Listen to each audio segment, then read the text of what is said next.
Hello, I'm Pastor Paul. Welcome to the Lord of Life Lutheran Church Sermon Podcast. We're glad you're here. We know that you can't always be in worship with us, so we're glad to provide the sermons from our weekly services. We hope that you will find hope and inspiration as we have in Jesus Christ. And now, here's this week's message.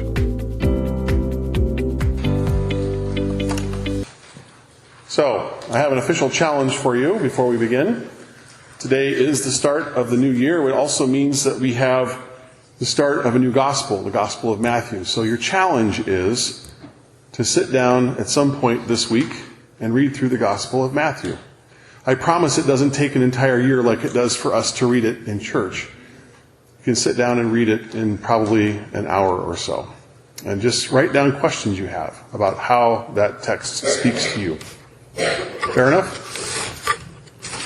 I accept your response to the challenge.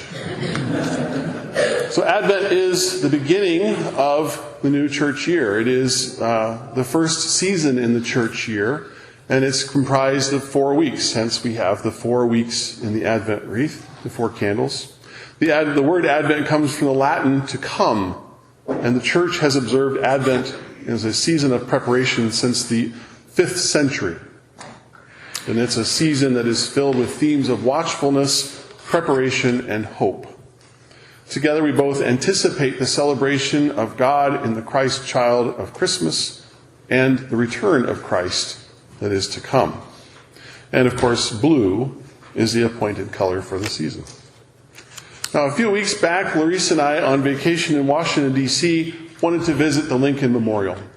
And I wanted to visit because I wanted to see that huge statue of Lincoln sitting in the chair, right? It's awesome to see. But one of the interesting things I learned while we were there this time, we'd been there previously about 20 years ago, but the thing I learned about this time when I was there is that the step from which the Reverend Dr. Martin Luther King Jr. presented his now famous speech about I Have a Dream, the step on the memorial is marked with a little plaque that notes that speech was given there because it was a life-changing moment in American history.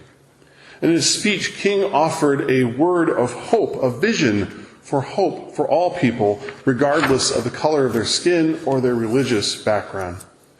And King spoke hope into a nation and a time that was burdened by war and social uprisings, and not that long before his speech, assassinations. The Soviet Union was prolific with nuclear missiles and threatening. And there was a march for justice that took place on the Mall in D.C., and 50,000 people came out to protest and to speak words of advocacy for the poor who are being left behind in our country.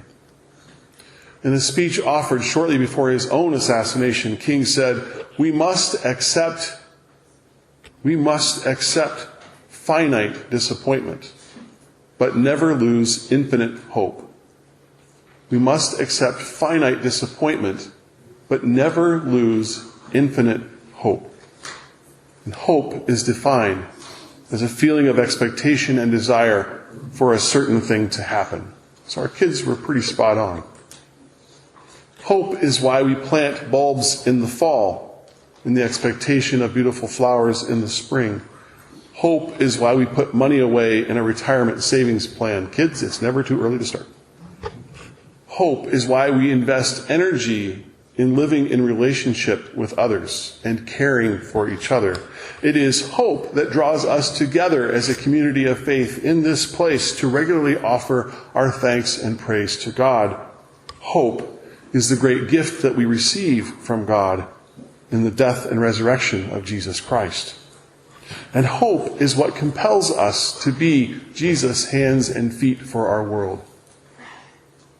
Martin Luther wrote, even if I knew that tomorrow the world would go to pieces, I would still plant my, Luther scholars, apple tree today. We all need hope, yet sometimes we struggle to see it, to hear it, or to realize that it surrounds us. The prophet Isaiah offers hope in the midst of some pretty terrible circumstances for the people of Israel. Jerusalem is tossed back and forth at the whim of foreign powers. The people have been sliding toward a faithless existence. Gold and silver, it seems, have more influence than the Scriptures. Yet in the midst of all that is bad, the prophet speaks hope for the people and invites them back into relationship with God. How is it that God speaks through the prophet at just the right time in the history of God's people? Walter Brueggemann captures it well, I think, for their situation, and speaks to us when he says it is a vision, an act of imagination that looks beyond present dismay through the eyes of God to see what will be that is not yet. That is the function and promise, he says, and therefore of Advent in the life of faith. Under promise in Advent, faith sees what will be that is not yet. Hope invites us to see beyond our present situation and circumstances and to look into the future. We are called, along with the people to whom Isaiah addresses, to see what is blurring our vision in the present, in the moment, and press on as children of God. We live in a world wrought with pain, wars, genocide, political power plays, impeachment hearings, presidential candidates who can at times disappoint and flummox us along with other elected leaders. Hunger abounds in our world, and the gap between the very poor and the very wealthy has never been wider. And terror attacks and shootings seem to be the norm on our evening news, and I wrote that before yesterday. Like the world into which Martin Luther King Jr. spoke words of hope, and like the people of Jerusalem in our reading from Isaiah, we live in challenging times. Isaiah envisions a world where warring nations will lay down their arms and convert their weapons into tools for flourishing. So how might we live into this vision today? How can we live into the hope for justice and equality that our world needs? The Reverend Victoria Stafford, in her book titled "The Impossible Will Take a Little While," says, once you have glimpsed the world as it might be, as it ought to be, as it's going to be, however that looks to you, it is impossible to live compliant and complacent anymore in the world as it is. I think it takes more than beating our swords into plowshares. It takes planting a beautiful garden in the hopes of what God can do. God's promise of hope can't wait. It is for us today, for all of us, for all humankind. As we both anticipate the celebration of God's coming in the Christ child of Christmas and that coming again of Christ in the time to come, we are invited to live in hope.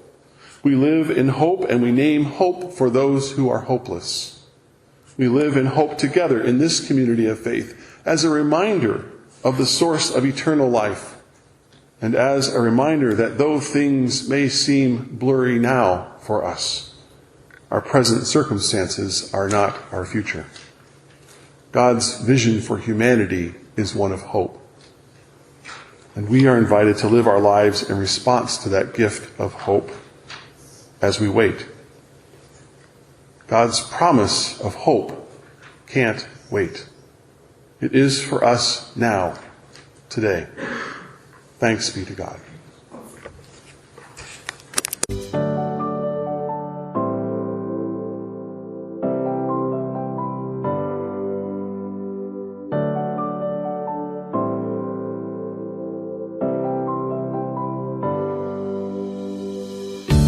Thanks for listening to the Lord of Life Lutheran Church Sermon Podcast. If you're ever in the Dubuque-land area, please join us for worship. Visit our website at www.lordoflife.online to learn more about service times and about our vision for serving God and our community. God bless you.